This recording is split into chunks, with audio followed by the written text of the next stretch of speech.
Bonjour, cette vidéo reprend le live code fait au wagon mardi dernier. L'idée c'est de démontrer un exemple de scrapping. Ça s'adresse à des gens actuellement en formation wagon, au cas où d'autres personnes la voient. Et donc l'idée n'est pas d'utiliser toutes les techniques connues, mais plutôt un jeu de techniques restreint qui a été vu et de les mettre en œuvre.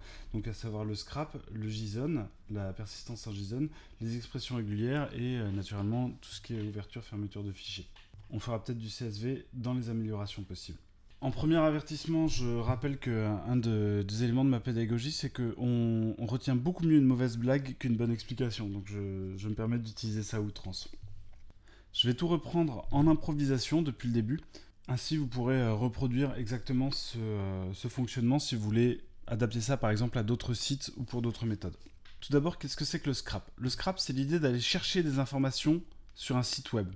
Ça n'a rien à voir avec le scat, qui est ceci, ni avec Scrat, le petit personnage fictif qui lui aussi va chercher des informations, ou plutôt des glands. Dans notre cas, la problématique est simple. Nous voulons suivre des annonces sur le bon coin. Exemple, je m'intéresse à ce studio. J'aimerais vérifier au cours du temps si le prix ne baisse pas. Le prix baissant pouvant m'indiquer par exemple que l'acheteur est prêt à négocier, que le studio est là depuis longtemps, etc. Je fais un suivi sur une dizaine d'annonces immobilières. C'est laborieux de le faire à la main et on imagine tous les avantages que je peux avoir à automatiser ça. La première étape, c'est simplement de se demander est-ce que c'est possible. Donc j'ouvre IRB et je vais faire les choses dans IRB directement. Je vais aussi créer mon exemple ici. Touch scrap LBC pour le bon coin. Ok. Donc mon premier intérêt va être de se dire ok, est-ce que je peux trouver les éléments dans la page web facilement. Pour ça, j'utilise les outils de développeurs qui sont sur tous les navigateurs.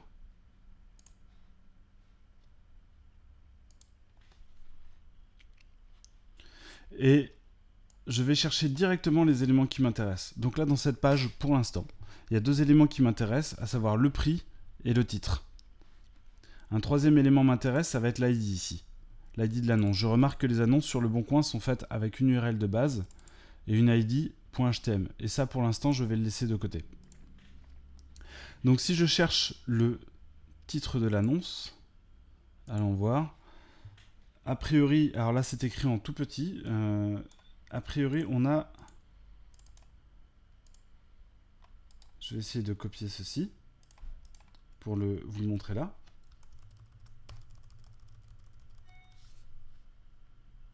Voilà. Donc pour le titre, on a ceci. On a un H1, donc un header premier niveau. On a un ID. Ça, a priori, c'est ce qu'on va utiliser. C'est ce qu'il y a de plus pratique. On a aussi cet attribut item prop name. Et là, à l'intérieur, on a le titre dans le texte. Donc la première chose à faire, c'est simplement voir est-ce que je peux, 1, charger cette annonce, 2, afficher ce titre. Donc pour cela, je dois ouvrir dans ma console, dans mon IRB, je dois ouvrir les librairies dont j'ai besoin. Voilà, j'ai bien installé Nokojiri, donc il me le trouve. Je vais demander l'ouverture de cette URL. Donc la première chose que je fais, c'est que je prends l'URL, je la décompose tout de suite. Vous verrez plus tard pourquoi on fait ça. Je vais la décomposer tout de suite. Je vais vous l'ouvrir en grand, comme ça vous pourrez mieux voir sur l'écran. Je vais la décomposer tout de suite en ce que je vais appeler une URL de base et l'ID. Voilà. Donc, URL de base, ça va être une variable globale dans mon script Ruby. Voilà. Et comme je souhaite à ça rajouter HTML à la fin, ce que je vais faire une toute petite procédure tout de suite qui s'appelle create URL. Create URL for ID, qui prendra une string et simplement qui nous renverra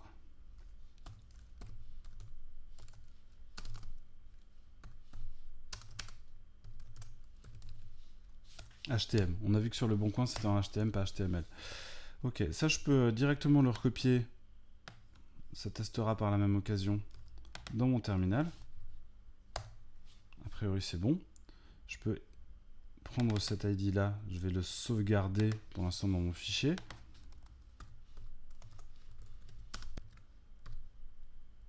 Voilà. et je fais en sorte que mon fichier soit du Ruby un peu propre. Donc première chose à faire, je teste ce que je viens de faire. ID test, c'est sauvegarder. Create URL for ID sur l'ID test. Ça me donne l'URL correcte que je vais sauvegarder dans la variable A. Je vais demander l'ouverture de cette URL.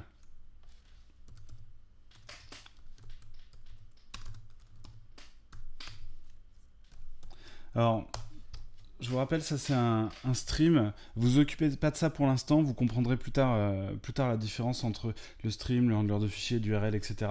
Pour l'instant, la seule chose qu'il faut savoir, c'est que quand on ouvre une URL, on obtient quelque chose qui permet de la gérer et on n'obtient pas la donnée tout de suite. Ce qu'il faut ensuite pour obtenir la donnée, HTML data, c'est lire ce qu'il y a dans ce stream. Voilà. Là, j'ai la totalité de ma donnée HTML qui est dans une variable qui s'appelle HTML data. Naturellement, de cette variable, je ne peux pas en faire grand-chose directement. C'est là où intervient Nokogiri. Donc là, je lis le HTML, je le parse le HTML, pardon, ainsi. Ah, j'ai oublié un 2 points. Voilà. Je vois bien ici que c'est un objet je dis Nokogiri, d'autres disent Nokogiri. Voilà. À partir de là, ce qui va m'intéresser, maintenant que je sais que j'ai ce fichier, hop, je vais le mettre, pardon, je vais le mettre dans HTML, hop, voilà. Dans HTML, je sais que j'ai ça. Je sais que j'ai cette donnée, cet objet Nokogiri sur lequel grâce auquel je peux aller faire des requêtes sur le HTML. La première chose que je vais faire, c'est essayer de trouver ce titre. Donc on a dit que j'avais soit un ID, search,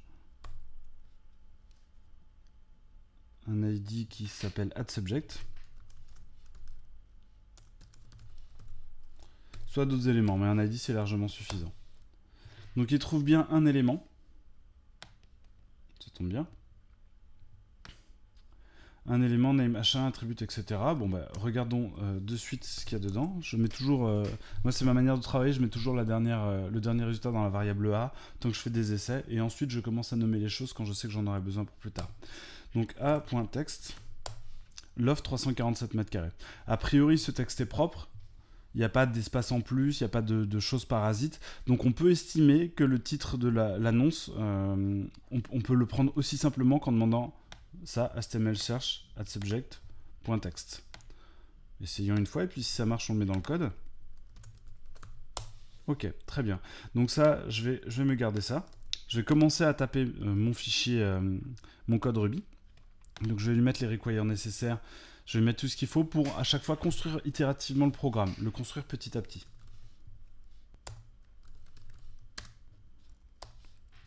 Ok, donc j'ai créé l'URL, j'ai créé l'ID test. Pour l'instant, je ne vais pas créer de procédure de fonction qui va chercher ces éléments. Je vais vraiment tout faire petit à petit et je vais mettre des puts, comme ça on va pouvoir garder une trace de ça.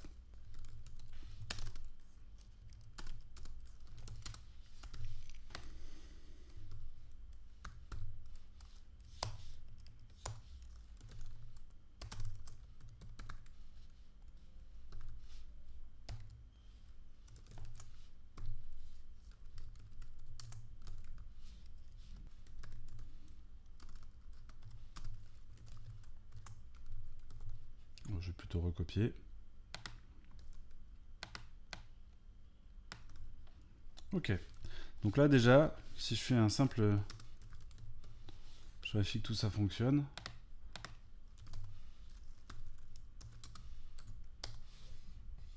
Ok, ça fonctionne. Donc là, en quelques lignes déjà, j'ai été capable d'aller chercher une annonce sur Internet, d'aller en extraire le titre. Ce qui est déjà un travail phénoménal fait en quelques lignes. Maintenant, ce qui m'intéresse, c'est de suivre ce prix. Donc là, pareil, je suis la même démarche. Hop. Je vais vous le copier encore une fois dans le terminal, puisque sinon, ça risque d'être un petit peu trop petit pour vous pour la lecture. Alors ça, vous en occupez pas, ça veut juste dire que ce qui suit n'est plus du Ruby. Donc là, je remarque que j'ai une classe price. Je remarque que j'ai un item prop price, et je remarque que j'ai un content avec le contenu qui est déjà remis en forme. 4 200 000. par rapport à là où effectivement j'ai 4 200 000 avec des espaces. NBSP, c'est ce qu'on appelle un espace insécable, et la fermeture du span. Bah, dans un premier temps, je peux simplement me dire, je vais chercher simplement si la classe price, je trouve quelque chose. J'ai pas envie de me fatiguer à chercher est-ce qu'il y a un attribut item propre price. Ça peut être un peu compliqué quand je connais pas encore les manières de chercher un attribut, donc allons-y.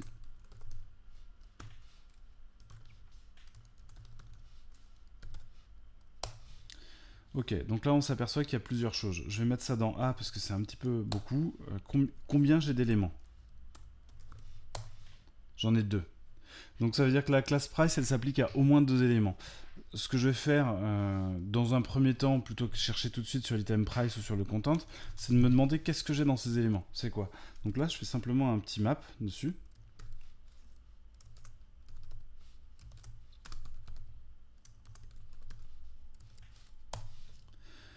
Voilà, donc dans ces 2 éléments, j'ai quelque chose qui se ressemble. Il y a des caractères d'espace un peu partout, des choses que je comprends pas forcément bien. Donc ce que je décide, c'est de nettoyer ça avec une petite expression régulière, rapidement. Donc l'expression régulière, je l'ouvre, je récite au fur et à mesure qu'est-ce qu'elle fait. Pour les espaces, pour à chaque fois qu'il y a un ou plusieurs espaces, je le remplace par rien du tout. Donc en gros, je le supprime. Est-ce que ça fonctionne? Très bien, il me reste l'espace insécable, mais pour l'instant, je vais décréter qu'on verra ça après. Je remarque que, effectivement, dans un cas, j'ai pris 4 200 000, pardon, j'ai encore un problème avec ces prix aussi élevés. Et dans l'autre cas, j'ai directement les 4 200 000. Bon, bah, soit je me focalise là-dessus et je me dis à partir de ça je peux prendre la donnée, soit j'ai envie d'aller un petit peu plus loin, je vais regarder la doc et je me demande tiens comment est-ce que je peux prendre ce qui contient item propre price et même carrément prendre le content, puisque là j'ai déjà la donnée mise en forme. Sur le live code, je vous avais montré comment mettre en forme la donnée à partir de la valeur qui est ici. Mais là, honnêtement, si je le faisais seul, pour moi, j'irais directement prendre la donnée là où elle est déjà propre. Sur le search sur un attribut, il y a plusieurs manières de l'écrire. C'est pas vraiment d'actualité de vous montrer toutes les manières XPath et tout. Donc pour l'instant, je vous montre une manière simple.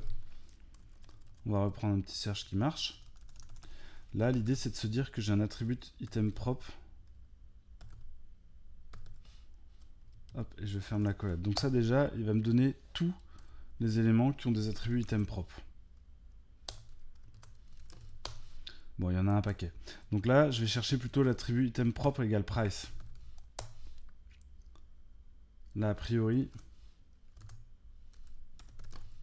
j'en ai qu'un.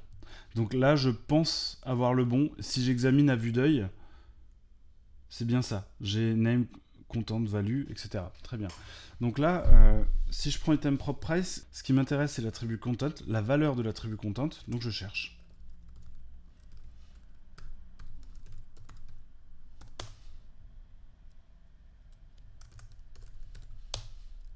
Parfait.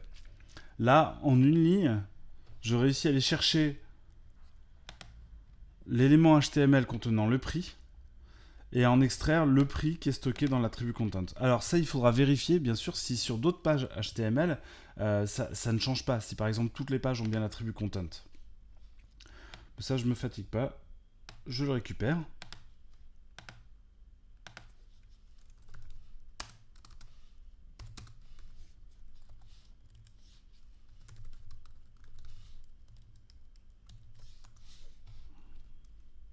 Et je teste. Voilà. Donc là, dans le price, forcément, j'ai uniquement les 4 200 000. J'ai plus les espaces de mise en forme, j'ai plus le euro. Donc peut-être que moi, je vais vouloir le remettre en forme. Mais pour l'instant, pour ce qui m'intéresse, j'ai déjà fait quasiment tout le travail. Donc maintenant, qu'est-ce qui va m'intéresser? C'est sur chaque annonce, je vais vouloir, sur chaque annonce que je vais suivre, je vais vouloir aller extraire ces informations et les structurer dans un hash, par exemple, dans un hash ou un tableau, quelque chose qui me permettra de comparer ça plus tard. Donc là, je vais passer dans mon code. Et je vais simplement mettre tout ça dans une fonction. Get LBC, get le bon coin information. Pour un ID qui sera un texte, donc un ID d'annonce. Très bien. Là, ce que je vais vouloir faire, avant le N, c'est simplement de créer un hash avec ces informations. Pardon. J'utilise la nouvelle syntaxe. Voilà. Je vais vouloir mettre un autre élément aussi dedans. C'est simplement dans le hash, je veux rappeler l'ID à chaque fois. Ça, vous verrez, c'est juste une habitude à prendre. On a toujours besoin de répéter cet ID, de le stocker quelque part. Ok. Donc là, je teste ça.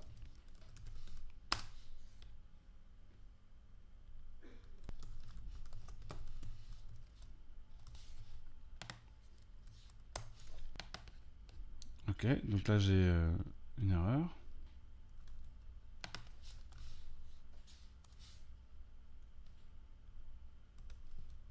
Ah, pardon. C'est là où j'ai une erreur. Ok.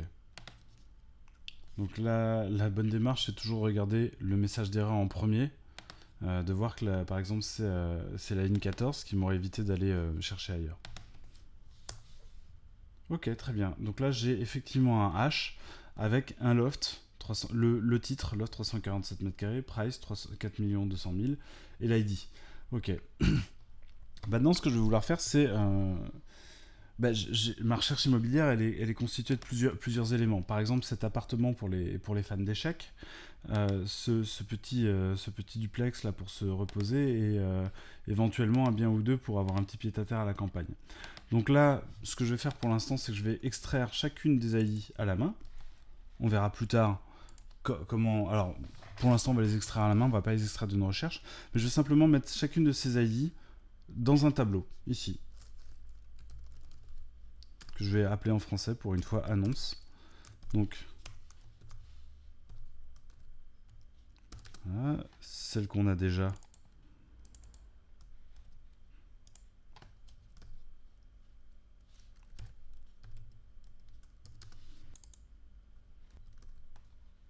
Et le manoir.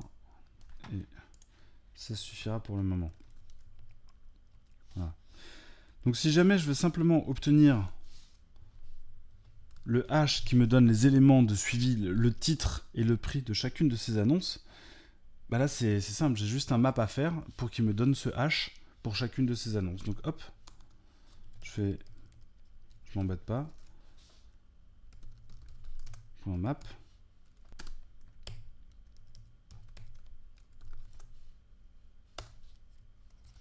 Voilà. Si j'exécute ceci,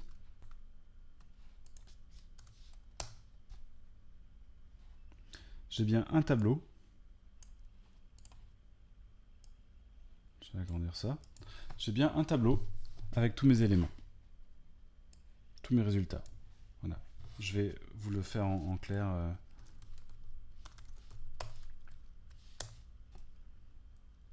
Voilà, j'ai mon tableau avec tous mes résultats. Donc là, maintenant, pour l'instant, je ne vais plus avoir besoin de la page Le Bon Coin. Donc là, maintenant, ce qui va m'intéresser, c'est... Je réussis à extraire ces informations de manière assez simple, mais j'ai pas envie, moi, de suivre tout ça à la main. Donc, je vais vouloir sauvegarder ces informations dans un fichier, quel qu'il soit. Et l'idée, ça va être de pouvoir, à chaque fois, les récupérer et comparer. Pour sauvegarder, vous vous rappelez, c'est assez simple. Alors je sais, je dis tout le temps c'est simple, hein, je suis désolé, ça n'est pas forcément pour tout le monde, mais vous allez voir, ça va le devenir au fur et à mesure. Donc pour l'instant, je veux simplement pouvoir écrire ça en JSON.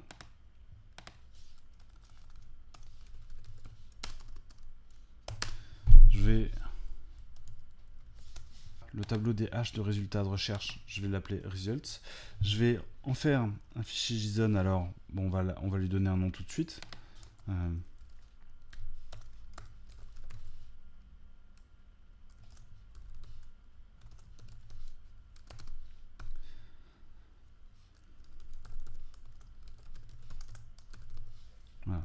Là, c'est ma petite manie d'aligner les...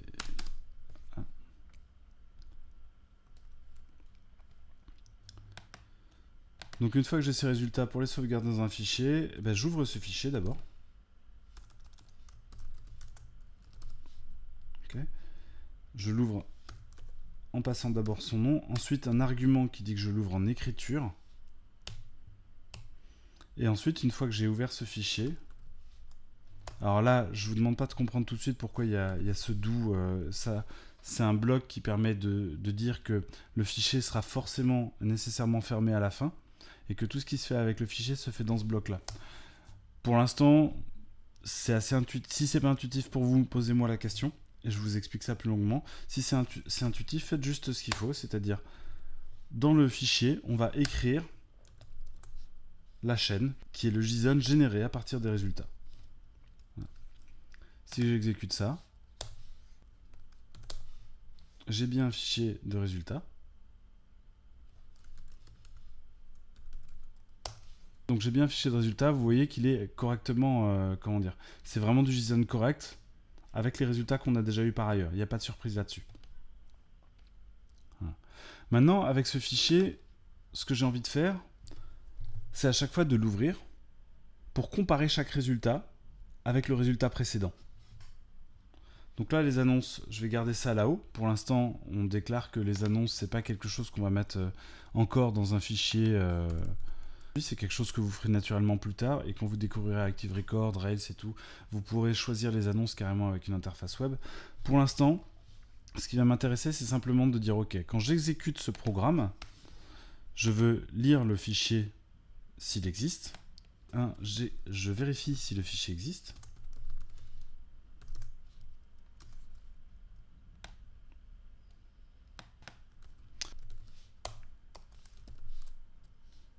S'il existe, je l'ouvre. Pour vous expliquer cette ligne, d'abord j'ouvre le fichier. Donc quand j'ouvre le fichier avec juste le nom, par défaut c'est en lecture. Comme je vous ai dit, j'obtiens ce qu'on appelle un flux. J'obtiens pas la donnée directement. Il faut faire un read pour lui demander de chercher la donnée. Ce read qui me renvoie à la chaîne de caractères du JSON, je le parse pour en créer un tableau, un tableau de hash. Voilà. Ça, j'aime bien le faire dans une petite procédure à part, donc je fais souvent ça.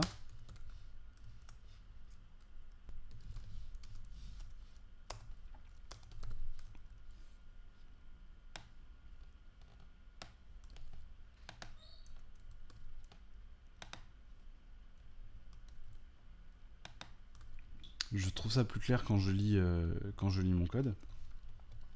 Ok. Une fois que j'ai ces résultats, je vais vouloir les comparer.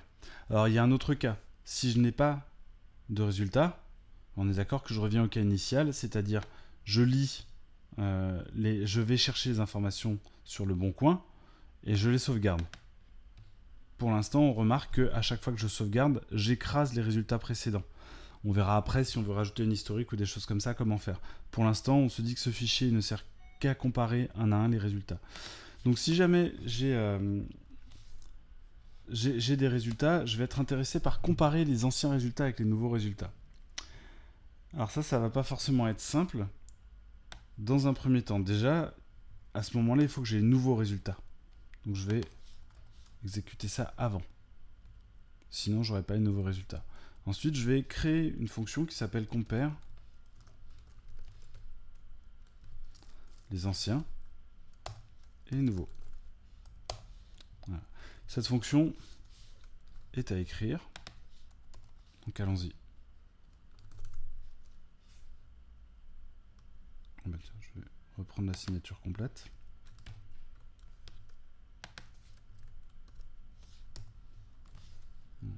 La première chose déjà, je peux regarder un petit peu dans une console. Est-ce que ça marche correctement? Donc pour ça, je reprends le nom du fichier. Ça, moi, je le ferai pas forcément, mais n'hésitez pas à regarder à chaque fois dans la console. Est-ce que vous avez bien ce que vous souhaitez partout? Après, vous ferez ce qu'on appelle des tests unitaires qui vous permettent de vérifier automatiquement tout ça. Donc là, par exemple, j'ai pas chargé la librairie JSON. Voilà, là on est d'accord, j'ai bien le tableau. Je vois d'emblée une erreur que j'avais déjà eue au live code, que j'ai choisi de refaire ici. Si vous la voyez, tant mieux. Si vous ne la voyez pas, de toute manière, on va la prendre de front. Donc, j'ai bien chargé mes précédents résultats. Ce que je vais vouloir, c'est, pour l'instant, pour chacun de mes résultats, vérifier 1. Est-ce que je le trouve dans les anciens résultats? 2. Comparer les informations. Est-ce que des informations ont changé? Donc je vais y aller pas à pas. Premièrement, on est d'accord, là il y a peut-être certains d'entre vous qui voient un problème, c'est que si il n'y a pas le même nombre de résultats entre les anciens résultats et les résultats actuels, par exemple si une annonce a disparu ou si j'en ai rajouté une à la main, on pourra avoir un problème. On ne va pas traiter ça pour l'instant, on verra ça dans les améliorations possibles. Donc pour chaque résultat, dans résultat, on a un tableau. Donc là c'est très simple.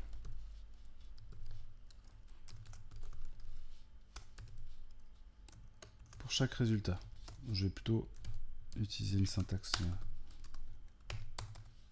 On va avoir plus de choses à mettre, donc c'est plus propre comme ça. Pour chaque résultat, est-ce que ce résultat existe dans mes anciens résultats? Bon ben là c'est simple. Old results.find.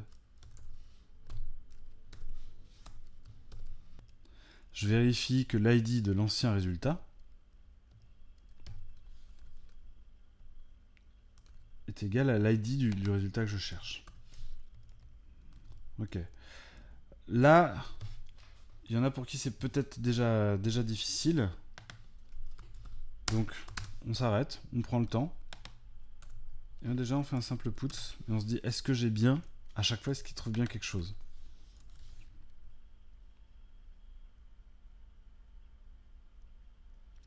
Ce que je vais même faire, c'est que je vais m'affranchir. Non, je vous laisse fonctionner tout ça en même temps. Voilà. Bon, ça n'affiche rien. Si je me rappelle bien, j'avais annoncé qu'il y avait un problème. Comme je ne sais pas ce que c'est, ça n'affiche strictement rien là. J'affiche des lignes vides. Par contre, ça affiche bien 4 lignes vides. Donc il doit se passer quelque chose quand même.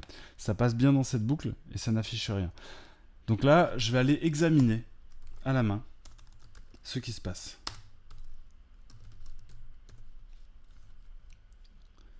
On est ici. Est-ce que j'ai un problème ici?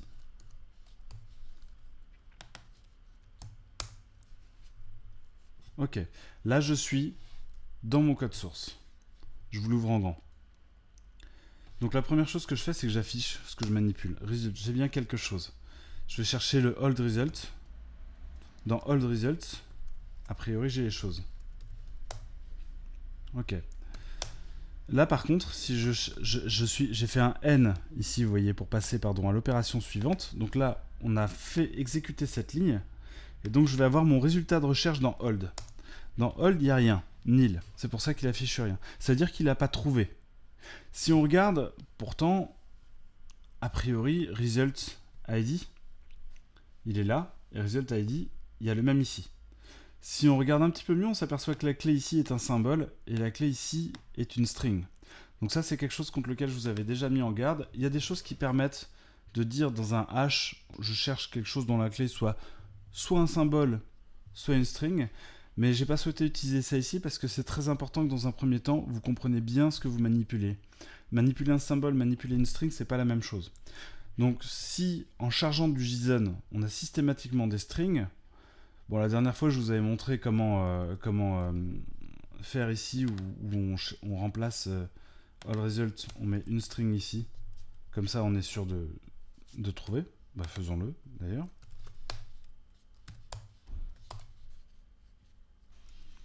Je passe à la suite. Là, il a bien trouvé. Mais moi, ce que j'apprécierais plus cette fois-ci, c'est que vraiment on manipule partout la même chose. C'est-à-dire là, c'est un ID, là, c'est un symbole. Soyons plus clairs, autant tout changer et manipuler partout des strings. Ça va éviter un certain nombre de problèmes.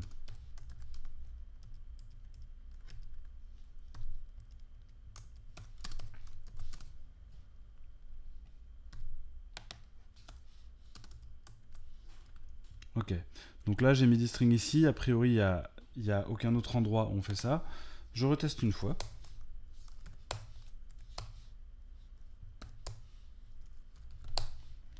On trouve bien, on est homogène. Donc là je pense que je peux continuer. Il s'arrête à chaque fois qu'il voit by bug.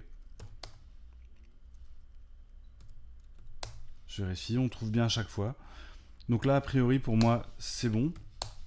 Je peux enlever ce qu'on appelle ce breakpoint, ce point d'arrêt, by bug. Et je peux simplement vérifier si ça marche dans ma ligne de commande.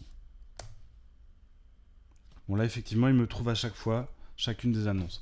Donc maintenant je sais qu'il est capable de trouver une annonce, je vais vouloir comparer les résultats. Bah, c'est simplement... c'est la partie la plus simple. Est-ce que par exemple, est-ce que le titre a changé?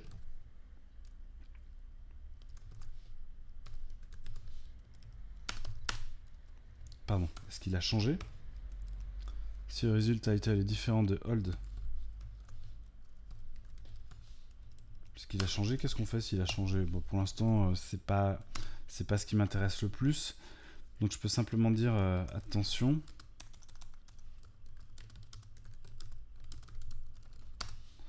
Le titre de l'annonce, je pourrais rappeler son ID ici, par exemple, en faisant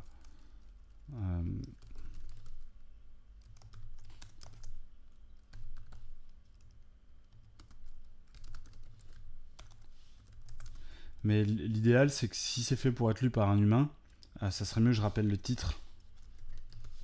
Changer. Et là, je vais carrément dire simplement comme ça. Rajouter un petit tab, vous verrez après pourquoi, ça c'est juste de la mise en page. Donc c'est old.title. Et il est devenu result.title. Pas point, pardon. Ok.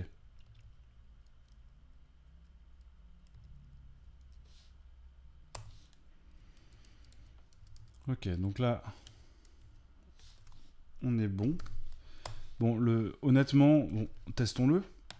Alors pour le tester, bon, c'est simple. Plutôt qu'aller modifier l'annonce sur le bon coin, je vais simplement modifier l'annonce dans mon fichier de sérialisation et dire que l'ancien titre c'était mon futur appart. Voilà.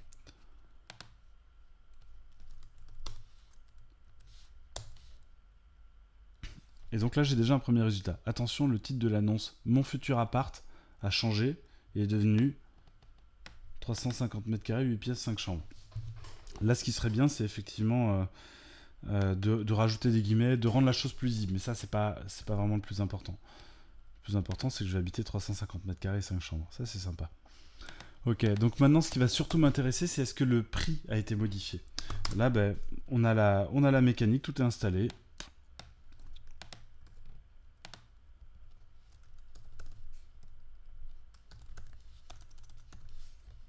Alors comme je disais,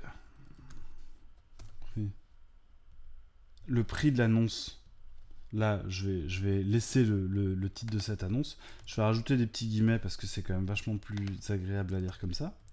Donc là je mets le quote avant. Hop. Le prix de l'annonce title a changé. Et là je vais mettre le nouveau prix.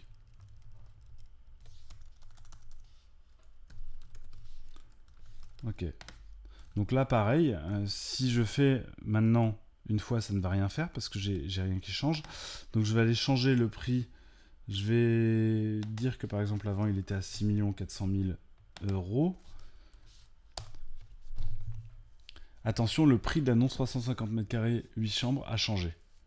Il est devenu 3 400 000 euros. Donc là, si je fais les deux, naturellement maintenant le fichier a été modifié. Donc si je fais les deux, que je change le titre, je change le prix, 400 000 euros, on va dire qu'il a sérieusement augmenté, que j'ai envie que ça soit un petit peu plus hype. Donc là, simplement, je peux demander à mon Mac de dire que le prix a été modifié sur l'annonce et carrément le dire récite-moi l'annonce.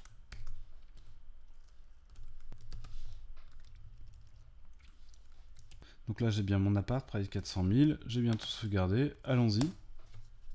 Waouh, prix modifié sur l'annonce 350 mètres de 8 pièces 5 chambres. Parfait, ça fonctionne. Donc là, vous avez le code, je vais vous l'envoyer.